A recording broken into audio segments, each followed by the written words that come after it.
Саламатсыздарбы, ободо маанилүү маек. Бүгүн бизде конокто Кыргыз улуттук университетинин мугалими Бегайым Максутова биз менен болуңуздар.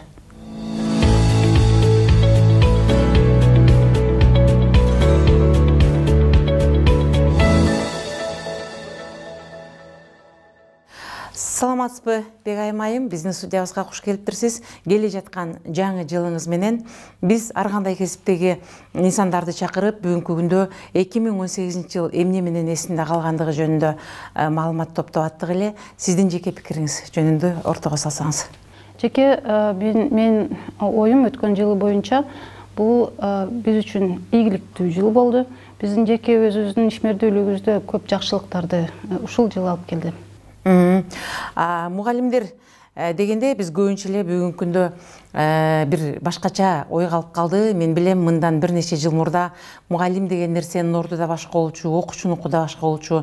Ал эми бүгүн деген окуучулар сабакка көп көңүл бурбай, сапатсыз билим алып жатышат деген ойлорду да ортого салышат. Мунун негизиси эмнеден ойлойсуз? Ошол биздин азыркы жаштардын билимге көп берилбей калгандыгыбы, же болбосо мугалимдерге аз маяна төлөнүп анчалык сабак бергенге көңүлдөр келбей жаткандыгы?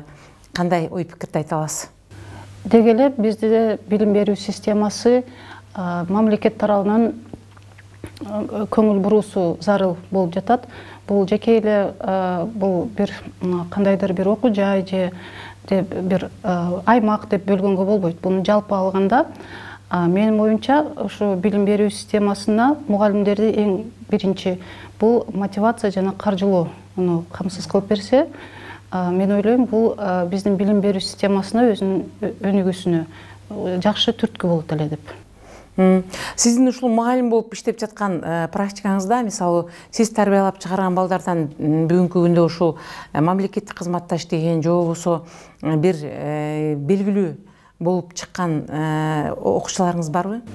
Ооба, эми мен ушу канча жыл иштесем, ушу эң негизги мен үчүн мындай рахат алып келүү, бул ушу биздин сыймыктана турган сыймыктанганыбыз бул биздин бүтүрүүчүлөр. Биз өзүбүз жана жарнама жана коомчулук менен байланыш адистерин даярдап чыгарабыз. Алар болсо ар бир мамлекеттик структурада, ар бир коммерциялык структураларда, пресс бөлүмдөрдө, пиар бөлүмдөрдө иштеп, ийгиликтүү иштеп жатышат. Анан атап кетейин десем, алар көп. Жыл сайын жана ийгиликтүү жана иштеп жаткан, азыркы кезде ийгиликтүү иштеп жаткан бүтүрүүчүлөрдү биз чыгарып атабыз. Сиз эмгектенген ошо журналистика факультетинде менин кесиптештеримди, биздин ошо келечектеги болочок журналисттерди тарбиялап жатасыздар. Бүгүн бизде коомчулукта журналисттерге нааразы болгондор абдан көп болуп атат да. Бүгүнкү журналисттер билим алып чыккандан баштап эле ушак жазып, элдин көңүлүн өзүнө бурууга аракет кылып, сапатсыз иштеп жатат деп. Бул боюнча кандай пикир айта аласыз?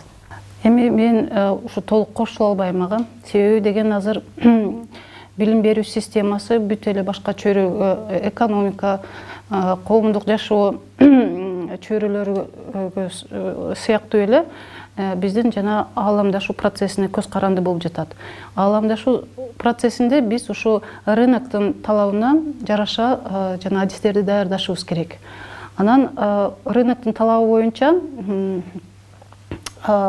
биз окуу пландарды түзөбүз дагы, анан ошол рыноктун талабына ылайыктуу адистерди чыгарабыз. Анан ошо сиздин ой пикириңизге мен кошула албайсыз, Жок. Бул коомчулуктун пикири, мугалим катары сиз дагы бул жөнүндө туура айтып койгонуңуз жакшы болду. Ошол журналистикага тандоодо, же болбосо ошол кесипке биздин студенттер окууга өтүүдө ал окуучунун кайсы тараптарын карайсыздар?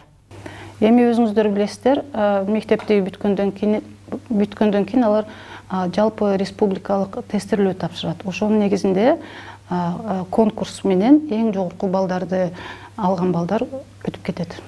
Ошол журналистика факультетине өтүшөт, андан кийин окуп бүтүшөт, Ооба. Биз бүгүнкү күндө ушул биздин жанагы контракт төлөп окуган студенттерибиз жөнүндө көп айтылат да. Окуу жайлары, мисалы үчүн ошо сиз иштеп жаткан Кыргыз Улуттук университети же болбосо башка окуу жайлары окуучулардын сапатсыз билим алып же болбосо ошол билим деңгээли жетишпесе деле контрагын төгүш керек деп аларды биринчи курстан экинчи курска, курстан курска көчүрө берет деген дагы пикирлер айтылат. Бул боюнча сиздин оюңуз кандай?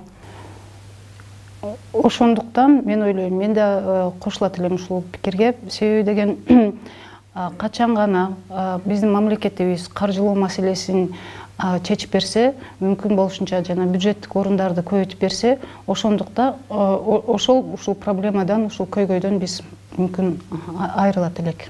Антип бюджеттик орундар көп болсо, ал студенттерди деңгээлине, сабаттуулугуна жана ошол журналистика факультетинде талантына карап туруп, аны андан кийинки курстарга көчүрүү, тандоо ирети жакшы болмок деп айтасыз. Бүгүнкү күндө мурда көп айтылып экен, бул биздин студенттер окуганы келгенде алар стипендияга жетүүгө аракеттенип, мен ушул начар баа алып калсам стипендия албай калам деп аракеттенишкен да.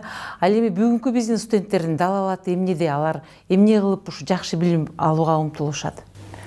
Так, студенттердин жакшы билим алуусу биз негизи жана буга чейин дагы мен айтып кеткен элем, рыноктун талабына жараша адис даярдашыбыз керек. Рыноктун талабы жыл сайын эмес, алар күн сайын өзгөрүп турат. Демек, азыркы рыноктун талабы биз бүтүрүүчүлөрдү жанагы стаж алар, кандайдыр бир деңгээлде буларда стаж болуш керек. Кайсы учурда булар, эгерде булар окуп атса, булар стажга ээ болот. Демек, биз бул жакта дагы жана практикалар учурунда биз ошо жана пиар бөлүмдөргө, газета, редакцияларга жөнөткөнгө аракет кылабыз дагы, ошол жактан алар кандайдыр бир стаж алганга аракет жасашат. Бул негизги мотиватор студенттер үчүн. Сиздер мисалы үчүн бул жогорку окуу жайга мектепте бүтүп келген балдарды кабыл аласыздар. Жогоруда айтып кетпедиңизби, жана тест өтүшөт деп, ОРТ деп коебуз. Бул ОРТдын ар кандай бир жолдору бар экен, эмнегедир кийинки учурда көп байкап жатышат. Мектепте жакшы окуган балдар төмөнкү бааларды алып, ал эми мындай көп сабак окубай жүргөн балдар деле жогорку бааларды алып окуу жайларга келип жатышкан. Ошол биздин абитуриенттер жогорку окуу жайына келгенде мектептен кайсы тараптан жетишсиз билим берип жатышканына көйгөп жатасыздар? Эми деги эле өзүңүздөр билесиздер, бул ар кандай деңгээлдерде бул маселе коюлган, аны деген ушу талкууга да алынган болчу. Азыр жыл сайын балдардын, мектеп бүтүрүүчүлөрдүн билими төмөндөп жатат. Ошого жанагы мисалы үчүн журналисттердин деле макул тандап алганда, булардын жана эссе жазып, кандайдыр бир чыгармачыл конкурстарды уюштурсак, ошондо бул ОРТнан сырткары эң негизги жана көрсөткүч бул алардын чыгармачылыкка болгон компетенттүүлүк дейбиз. Ошонусуна тандап алсак, мүмкүн ушул маселе чечилмек кандайдыр бир деңгээлде. Кече жакында мага ошол маданияттын мыкты кызматкери, жазуучу, драматург Султан Раев келип маек куруп бергенде, ал кишинин бүгүнкү күндө бизде мектеп окуучуларына жана студенттерге Айтматов жөнүндө жетиштүү билим берилбей жаткандыгы, ал кишинин чыгармаларынын жакшы деңгээлде жеткире албай жаткандыгыбыз жөнүндө айтып өттү. Бул боюнча сиздин пикириңиз? Мектеп окуучулары үчүн мен чындыгында айта албаймын, бирок жогорку окуу жайларда ушул маселе турат. Жогорку окуу жайларда мен 17 жылдан бери жогорку окуу жайларда келип жатам. Биздин улуу жазуучу Чыңгыз Айтматовго жетиштүү деңгээлде көңүл бурулбай жатат десек болот. Ошол кишинин чыгармалары жөнүндө студенттерге түшүндүрүп берүү боюнча. Түшүндүрүп берип жатабыз. Буюрса, мен өзүмдүн пландарымды айтып кетейин.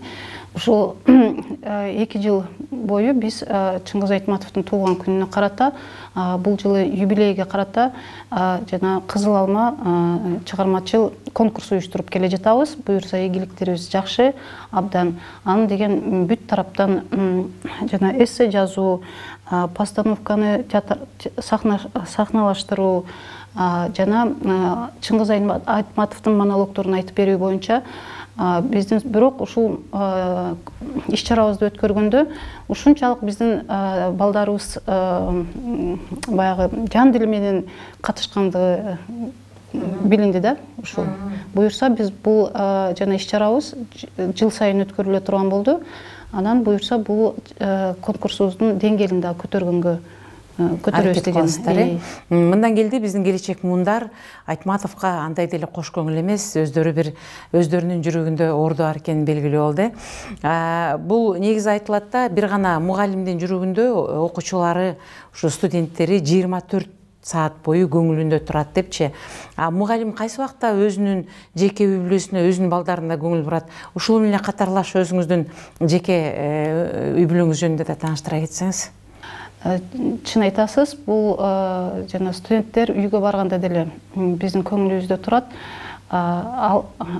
Кечинде деле эмес, жана биз эс алган күндөрү деле биз алар менен дайыма байланышта болгонго аракет кылабыз. Себеби деген бул жана мектептен бүтүп келген балдар 4 жыл бою ушу өзүбүздүн эле балдардай болуп калат. Алардын ийгилиги биздин ийгилигибиз, алардын жанагы кандайдыр бир капаланса биз да ошолорго кошулуп капаланабыз да. Ошондуктан 24 саат биз ушул балдар менен дайыма бирге болобуз десек болот. Өзүмдүн 2 балам бар. Уул кызым студент, кичине уулум болсо мектеп окуучу. Маегиңизге чоң рахмат, Бегайым айым. Мына бир сиз аркылуу биз деген Кыргызстандагы бир мугалимдин ой пикирин, студенттерге болгон мамилесин, биздин келечек урпактарды кандай тарбиялап жатканыбызды билдик. Андан сырткары бүгүн чындыгында эле биздин мамлекет тараптан ошо студенттерге, мугалимдерге бир аз жетишсиз көңүл бурулуп жатканы бул баарыбызга белгилүү. Жогоруда сиз айткандай мүмкүн ошол жактан жакшы эле каражаттар бөлүнсө, жанагынтип контрактка окубаган балдар билимге да башкача мамиле кылат беле, жакшы маяна алып, жашоо турмушу жакшы болгон мугалим жакшы сапаттуу билим берет беле деген жыйынтык жана ой баарыбызда. Келе жаткан жаңы жылыңыз менен дагы бир жолу жаңы жылда жакшы ийгиликтерди каалайбыз. Рахмат.